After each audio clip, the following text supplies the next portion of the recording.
So, it looks like Natlan is just the beginning of the chaos, because what comes next? Nod Cry, and it might be the biggest turning point in Genshin's story so far. In this video, we're talking about everything we know so far about the next region after Natlan. From lore bombs, like Fanes and the Primordial One, to new characters, Fatui involvement, New World mechanics, and even the long-awaited appearances of Colombina, Durin, Alice, and more. And yeah, there's even something about the twins' spaceship. If you're even slightly into Genshin lore, this is gonna be a ride. Skirk's release is finally here. You can save up to 25% on her banner at lootbar.gg. Right now, LootBar has a special limited pack of 6,480 Genesis crystals for only $72. Compared to $100 in-game, that's a $28 saving. I just entered my UID and selected my server. In less than 5 minutes, the gems appeared in my account. As you can see, I received double the amount for my first purchase, just like with in-game top-ups. Beyond Genshin, you can also top up in Honkai Star Rail, and LootBar has over 50,000 satisfied users. I regularly use LootBar for my giveaways, so I can personally recommend it. New users can get an extra 10% discount from the link in the description. Before we get into it, just a quick heads up. This video includes early storyline leaks and character info for Nod Cry. So if you want to go into version 6.0 completely blind, you might want to pause here. That said, everything we're talking about comes from reliable leakers like Team Mew, but it's still subject to change. As always with Genshin leaks, some of these details might get adjusted or even scrapped before release. So treat this as a preview, not a guarantee. And if you're cool with that, let's get into it. Let's start with the setting, because Nod Cry isn't just some snowy area next to Snezhnaya. It's way more layered. Internally, Hoyoverse refers to the region as Paradise, and the visual leaks support that. Floating architecture, amusement park-like designs, Ferris wheels, even bright skies. It's surreal, colorful, dreamlike, but don't let that fool you. Underneath, this region holds some of the darkest storylines we've seen yet.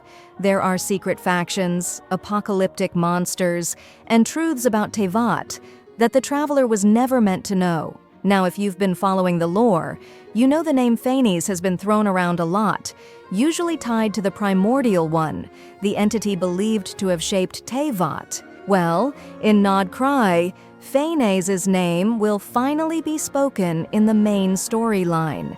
According to sources like Uncle Sukuna and Team Mew's translations, this region is where everything from the early world creation myths to the collapse of ancient civilizations comes full circle. And yes, Durin will appear, not just as a monster, but in a humanoid form, described as a golden creation. Apparently, his existence is what triggers Phane's arrival. Remember those weird lines in books and artifact sets? This is where they all start making sense.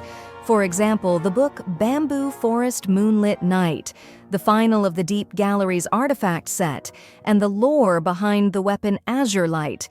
They're all getting resolved. These tie into the ancient history of the Seelies, the fall of forgotten gods, and the transformation of Marcosias, who you probably know now as Guoba.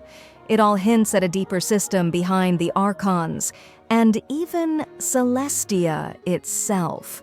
And speaking of gods, Colombina, the so-called girl and third-ranked Fatui Harbinger, isn't just a villain. She's now described as the goddess of the Frost Moon, which might connect her to that dreamy amusement park aesthetic. She's getting a full cinematic rollout with a dedicated 3D short, a CM trailer, a standalone character animation, and even her own story quest, which is rare, considering most characters in Nod Cry will have their lore folded into Archon quests. That alone suggests Colombina will play a central role in how the region's power structure works. And mechanically, she's a Hydro unit with unique reaction potential, flexible enough to act as support or a sub-DPS, especially in teams built around the new characters from this region.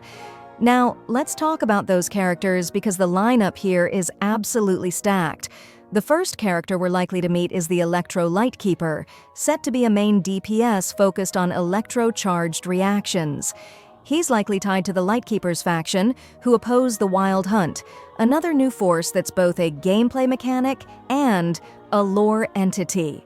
Then there's the Daughter of Frostmoon, a Geo character that plays similarly to Nilou, but using crystallized reactions instead of bloom. So if you've been looking for more ways to use Geo in reaction teams, this might finally be your moment. Moving into version 6.1, we're expected to meet the Lady Boss of the Curatorium of Secrets, a Pyro support character with an Escoffier-style multifunctional kit. That means she'll probably boost energy recharge, apply buffs, and maybe manipulate elemental mastery or RES pen in some way. And in 6.2, we get Durin himself. As a Pyro main DPS built around Vaporize, he'll probably be one of the more lore-heavy characters ever released, like Albedo but turned up to 11. But it doesn't stop there. Version 6.3 will finally bring Colombina as a playable character, followed by the White Horse Fairy, an Anemo unit who's said to be the spirit of Istaroth, the time god. Then we get Varka in 6.5, another Anemo DPS, who finally returns from his mysterious expedition, which, by the way, is also explained in this arc. He wasn't just on a nightly mission, he was investigating the edge of Tevat, where dangerous secrets threaten the world's balance. Nicole and Alice will round out the cast. Nicole, Cryo, multifunctional support, possibly linked to the Hexenzirkel, and Alice, the Great Incense Witch. She's a Pyro main DPS, but there's a catch. Alice doesn't conform to Tevat's logic. Her character might be a projection left behind, not the real her.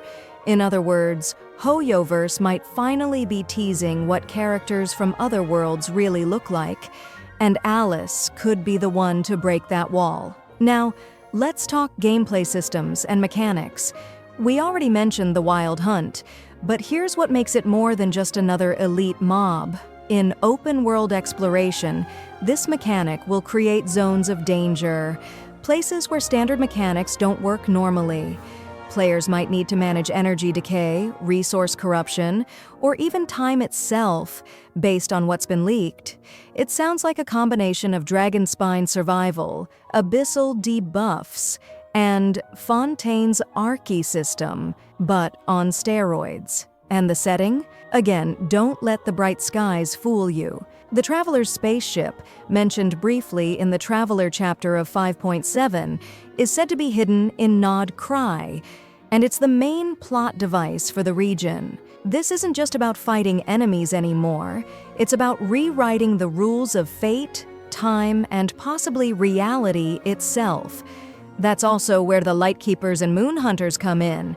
Two opposing forces trying to either preserve creation or return things to an earlier state. By the way, remember those black-robed phantoms mentioned in old books? Turns out they were the Moon Hunters all along. Also, Arlecchino's power source is getting an explanation.